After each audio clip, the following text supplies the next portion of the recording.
skaudžiausia tai, kad tu ne šiaip išėjai. Tu likai, bet širdimi buvai kažkur kitur. Tai nebuvo viena klaida. Tai buvo sprendimas.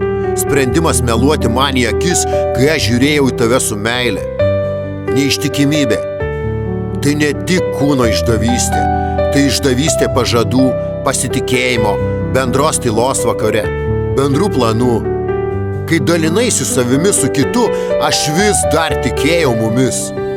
Dar vis rašiau žinutes su šypsenėlėmis. Dar vis laukiau. O tu grįždavai su svetimu kvapu, su svetimu žvilgsniu, su svetima sąžinė. Ir tai buvo lūžis. Netriukšmingas? Ne kaip filmuose. Tai tylus, duslus trukimas kažkur viduje, kai supranti, kad žmogus, kuriuo tikėjai, tave iškeitė. Ne į geresnį, ne į kitokį. Tiesiog iškeitė, nes negalėjo, nes nenorėjo, nes tu jau buvai per daug pažįstamas. Aš neklausiu, kodėl, nes atsakymas manęs jau nebegydo.